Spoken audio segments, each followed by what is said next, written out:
Okay, so in one of the last videos we just looked at, possibly if you're following along in order, was we looked at a formula from a binary ionic compound, and we gave the name. Now I'm going to give you the name of a binary ionic compound, and you're going to write the formula. Okay, so this is a bit more nitty-gritty here, but we can figure it out.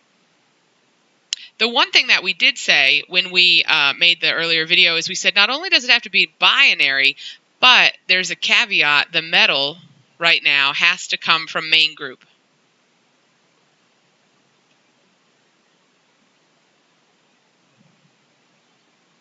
Right? So that means it has to come from group 1, group 2, or aluminum, because we said that those charges are fixed. It's a long story, I'm telling you, in a series of videos, and when they all come together, it's going to feel a little bit less crazy. But it's a mountain of material to sift through, so don't worry if you're feeling like, what is she talking about? I'm going to keep plodding away. You're going to keep following along, and we're going to get there. So fixed charges. Okay. So let's say that I give you a name. Let's say I give you the name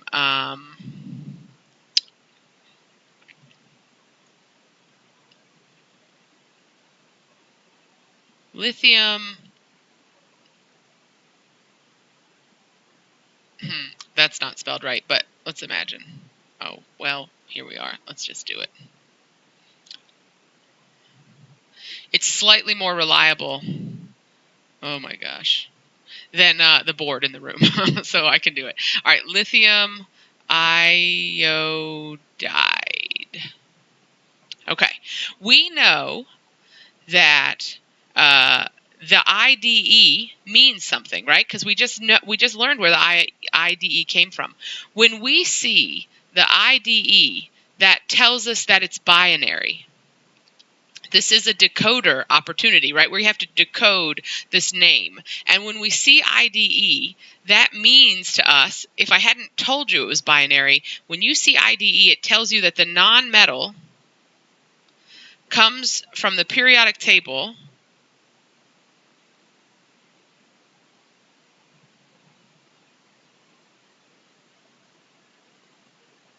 and so it's probably binary. If this ending were something else, right, the other endings that we'll talk about, but not right now, right, are ATE, ITE, and a couple of other little guys that might sneak in there. But if he had said something like phosphate, right, then we wouldn't go to the periodic table to find that guy. We'd go to the list of polyatomics. So the ending of that nonmetal is a clue about what kind of ionic compound we have. So what we've got here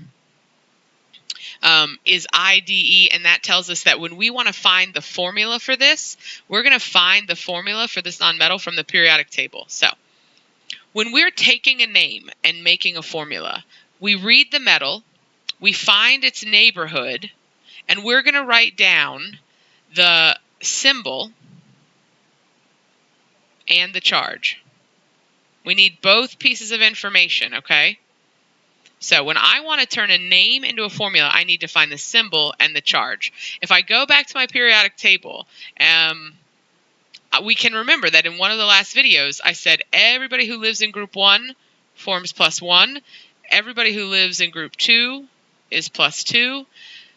Aluminum is that weirdo. I'm putting boxes, not circles. So he's +3. I even made a crazy 3 to overcome that circle thing that was happening in one of the earlier videos.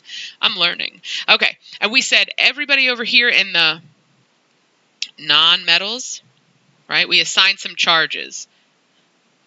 We said these guys were -3, -2, and -1. We're going to need those when we make these symbols and charges. So I go and find lithium.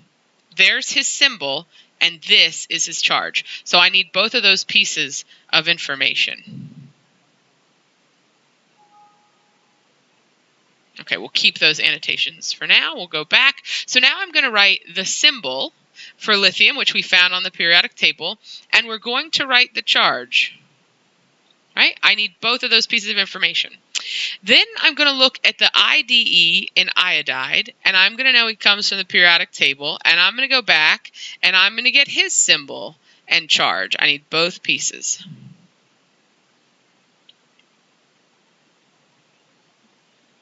So I go back. I kept my annotation. I go and I look for iodine. There he is, right? I see his symbol is I, and if I look up at the charge, I see he lives in the halogens, and they all carry a -1. So I'm going to go back. I'm going to write his symbol, and I'm going to write his charge. Now, it turns out that lithium is a +1, iodine is a -1. Ionic compounds form to neutralize each other's charges. That's crucial, right? That's key. Ionic formulas form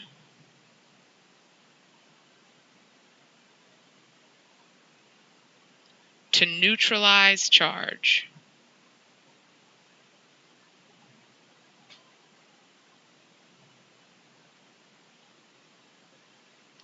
The +1 in lithium and the -1 in iodine neutralize each other. They cancel out, right? A +1 and a -1 cancel out.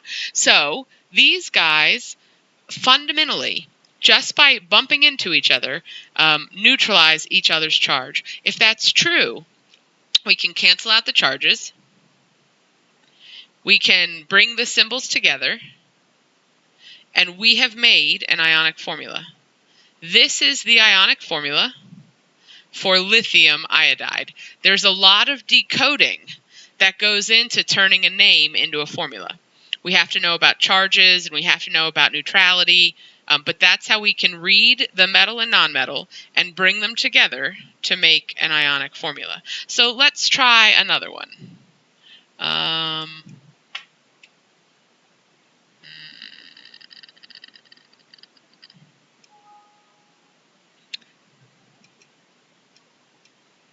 There's a way, you all doubt me now, there's a way that I can move the paper. We'll learn it another day.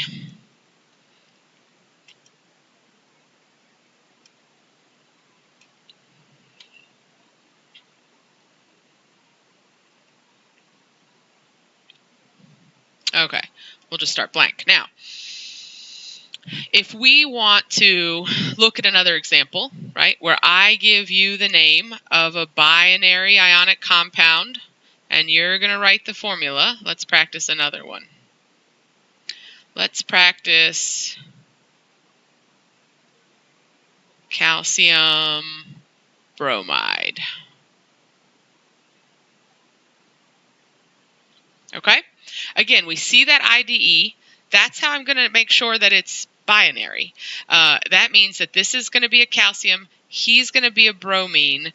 That's a binary compound. There are no polyatomics, right? Still, we see no polyatomics.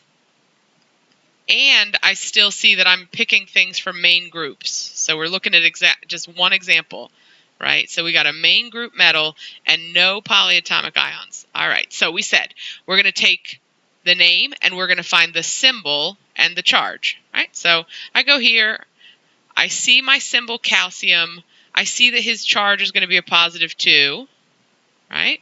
So I go back and I write that down.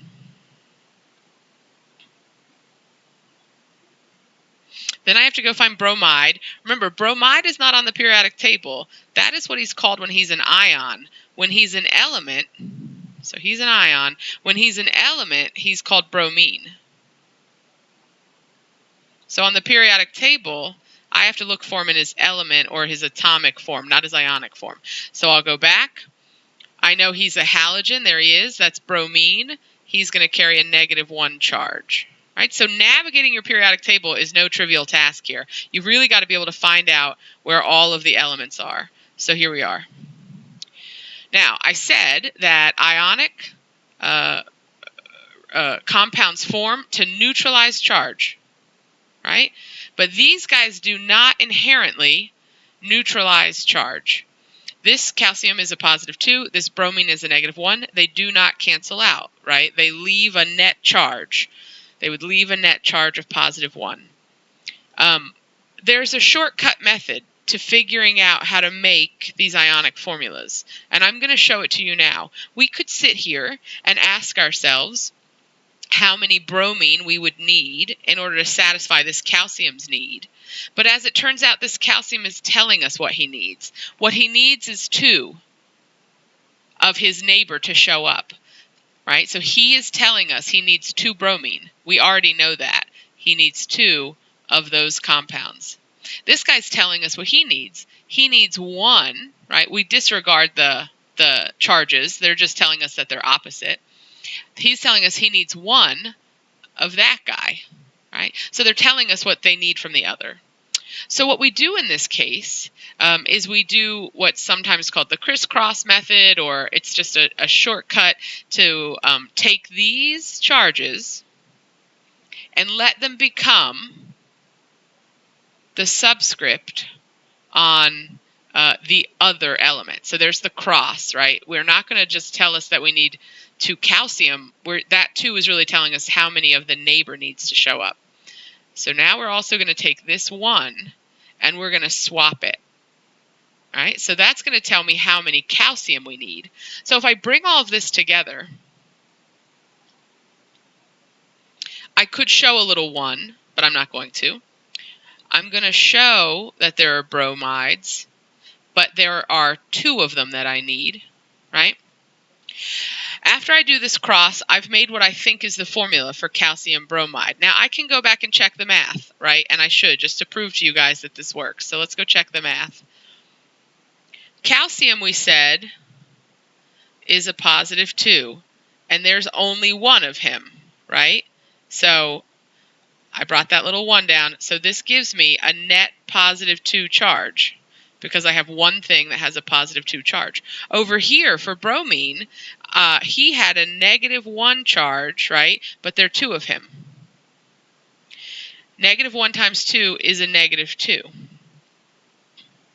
And in fact, those neutralize each other. Those equal but opposite charges will cancel out. So if we find our symbol and our charge for both the metal and the nonmetal, we can then take that charge and let it become the subscript in the formula for the neighbor. I'm going to throw up some more practice problems for that, and you guys can keep trying them. And then we'll do a big worksheet on this when you guys come back into class. All right.